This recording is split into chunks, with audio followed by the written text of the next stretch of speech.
All right, ladies and gentlemen, I hope you had a wonderful day. You got your Fed pause today, but I wouldn't or I shouldn't call it a skip in the words of Powell. But what we've talked about went down, the hawkish skip. Powell came in, did not raise rates. They updated the dot plot in the SEP to highlight 2 more rate hikes, and the market had a very crazy reaction. This is what I'm talking about. This was the market after the release. Everybody was reacting. Everybody, all the analysts, everybody even in the room when they were asking Powell, they said, why was the dot plot so hawkish? Why was the SEP so hawkish? Everybody got the message. And then during the press conference, right here is when it started.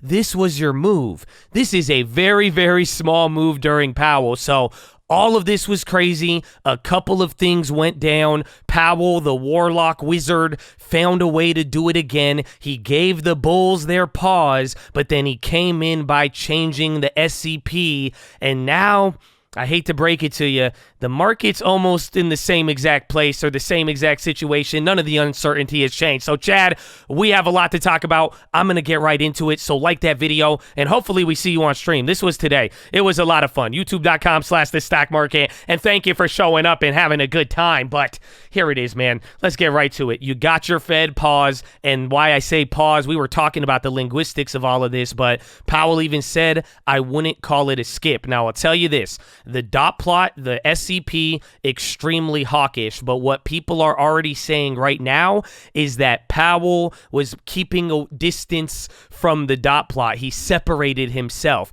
And it's true because during the whole thing, Powell kept saying, listen, July is a live meeting. Even if this happens, we never know. The dot plot is open to change. Nothing set in stone. You did not see a hawkish attitude from Powell. If I could highlight anything about today, that is the biggest thing besides what I'm about to show you next, but simply the dot plot was extremely hawkish. And last time the SEP was that hawkish, it came with a hawkish Powell during the press conference. He didn't show up. He played that neutrality, optionality card that we have watched him master many, many times over. But now the big news of today, something new happened and changed, and it is the fact that although the Fed decided not to raise rates, and this now constitutes a real pause because they have stopped the vehicle. It's very big. It changes how the history and the charts look when we look back at this. It will be seen that today is when we finally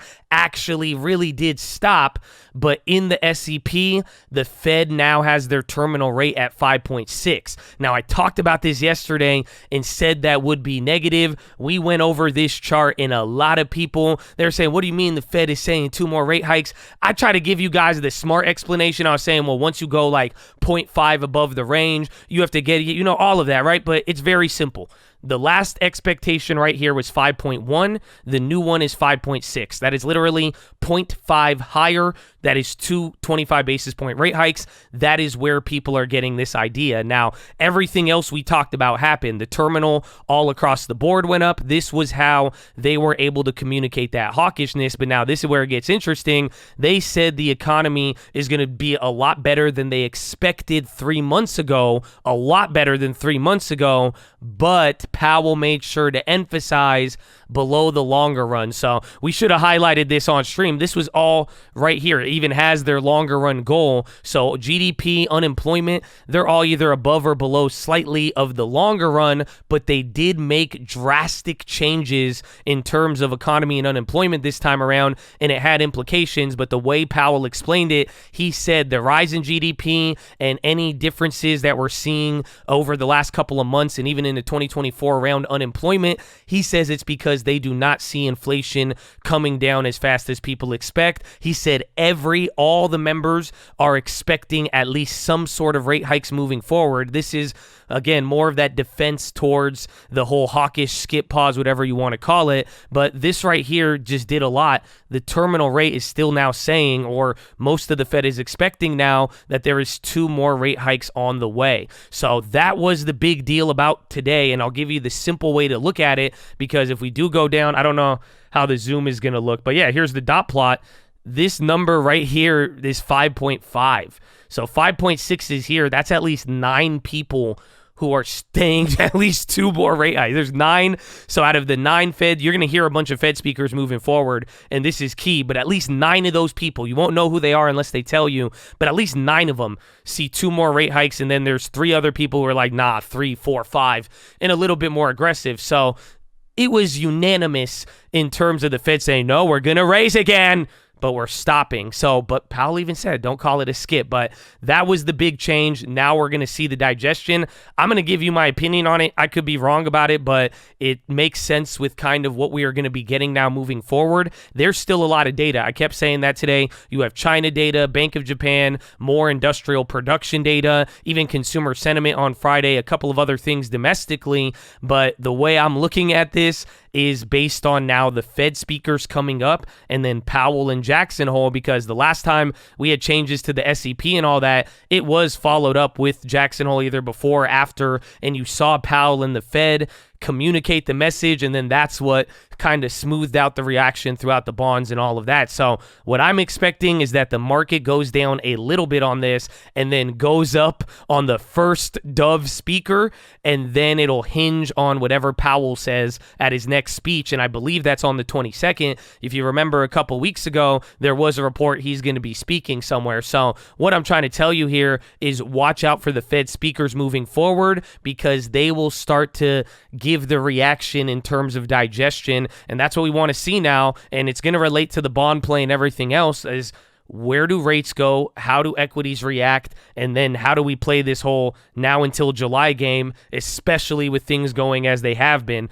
But the final thing I'm going to talk about is what we brought up yesterday. If you remember, I kept bringing up that chart to you. It was this one right here. We were saying, is this like the 2006 pause or the 1999 pause? And it's very simple. 1999, they paused in 1999, kind of like today where they held it at like 5.2 for a couple months, and then they kept raising. The bond yields went up, aka bonds went down, and then the market was actually able to go up until eventually things came down. But then in 2006, when they got to their pause meeting, that is where they said, okay, we're stopping. They actually ended up never raising again, and then the bonds kind of leveled out until the bond yields came down, and then people started buying them again, and then Powell and everybody lowered it. And we were trying to say, for the play we're doing, this is what we were trying to figure out with the correlation. I'm going to give you a follow-up with this on the plays, but I was communicating this all day today. The SEP made it seem like it was the 2000s, where they were like, no, this is not a pause. Like 1999, we're going to stop, but we're going to go, and we're going to go higher, a lot higher. SEP made it seem like 2000. Powell made it seem like 2006 by kind of saying it's not set in stone and playing the whole back and forth neutral game, trying to remove himself. And then the bonds, they traded like 2022 in the sense that if you take a look, stocks went down, bonds went down, bonds went up, stocks went up. It was the same thing even throughout the morning. That's something we've been saying here because, like I've been talking about now, let us get into the plays. I think it transitions nicely. That's what we're looking for with the 2-year, even the ZB. That's the longer terms, but we're looking to see if this correlation stays the same. This is what I was asking when I started getting ideas with this play. I'm saying, can stocks go higher if yields go higher? Okay, AI markets breaking out. You're getting within like 10% of all-time highs, something like that. Okay, look at where interest rates are. Can we keep ripping? And if we do, what are the bond yields going to do? Or if the bond yields in the 2-year go to 5-6%, can the stock market keep ignoring it? So that's what the question we're asking, because if they can't and the stocks drop, that means the bonds will drop as well. Yields go higher. It makes sense today because if everyone in the dot plot saying, yeah, well, yields are going to go higher, if bonds drop and that correlation stays the same, then the markets will react bearishly there. But otherwise, there's that reaction there where it's saying, well, yes, the correlation will stay the same. Stocks can keep rallying, and then now with even a pause, and then over the next month as people play that back and forth, the bonds will rally with it, and then it's kind of playing like 2006. So that's a quick way to explain it, but these are the plays that I'm holding, or the ZT, and this is what I've been looking at here, and this is, I don't have the full answer to it just yet, so I am going to be holding that 2-year play. I even added one more today on the ZT, and I was saying, I'm leaning towards getting out of it, but I really think moving forward, we need to see this correlation. Do stocks go up and do the bonds follow along? If they do, I am going to keep holding this play, and I think that'll be a very good play. Otherwise, if we watch the yields go lower and stocks don't go lower and they even break out on there, then that is where I'm pretty much going to want to change this play. But the way I'm looking at it, get clues from the next set of speakers and the Fed speakers. I think that's going to be driving that a lot, and that's where I'm going to either decide to add or cut some of these plays. But then the way I'm also looking at it is that Powell could kind of win if he could keep the yields here. That's kind of what happened in 2006. Essentially, like I'm saying, this correlation, can stocks go higher with the bonds and this and that? Well, what if the yields stay in this range? Stocks could keep doing their thing. I don't think Powell wants it to go higher or lower, because that would allow things to have time, because once the bond yields go crazy, higher or lower from here, it's hard to get everybody to start jumping on board and going crazy and front running and all of that. So kind of complex here. It's a lot to unpack, but just talking my thoughts out. If it doesn't make sense, let's talk this over throughout the days here, but hopefully some of you are riding with me. But that's the first play on the ZT, so I'm still holding that, leaning towards getting out, but I think we have a couple of drivers, and just even going back up to the keys, we had a lot of things, and we do need the final digestion here, but that's play number one. Now, play number two, ARK and XOM, it's related to the pause. So these are like the risky pause sympathies, because again, these would be the ones that would do better in terms of a rate cut. Lower rates, these stocks, ARK, interest rate sensitive, they would do better in lower rates. Energy, oil, commodities, they do better in lower rates. So I'm calling these the risky pause sympathies, because these could be things people load up on, because this is the whole nature. Even though Powell's saying we're going to raise, and maybe the market believes him finally, the irony is that just once you stop, or the Fed does stop, the history is that it does arrive soon. So keep an eye out on any of these plays, but there is some plays, and it goes beyond just these two. Post some of them below, but there is plays that now you might start watch responding just based off of how interest rate sensitive they are, kind of like gold, based on if we get the pause. So this is what I'm saying. Just watch over the next month or so, because now till July, as more data and other stuff comes in, we're going to interpret it against this backdrop of, well, the Fed hasn't raised rates. The next set of data coming into July, that'll either mean 2 months of not raising, or we get back on the horse again, and we've played that game many times. So there's other stocks that fall into this, so watch out for anything that would do better in a lower rate environment. And now, just after these next couple days, watch how they play from here. So that is play number two. And then finally, NVIDIA and Adobe. So this is just now as we get post-Powell digestion, a lot of other events, just see if AI acts as a safe haven while people are figuring this digestion out, or maybe even till after expiration. So NVIDIA is crazy. They keep rocketing up, literally 52-week highs right now. And then Adobe, I'm pretty sure they had their earnings, or I think in the morning. I'm not too sure. No, it comes in after, but they've already moved a lot. But I think people will focus here, even like Intel and a lot of the chips, they've kind of been doing their own thing. So I don't think it has to be the safe haven. I'm just saying, watch if it acts like that. I would definitely be seeing. Otherwise, going to be focusing on the bonds as far as like any other plays. I just got out of the Baidu. Then I got out of the Overstock. I only took like $100 profit. Then it rocketed up afterwards.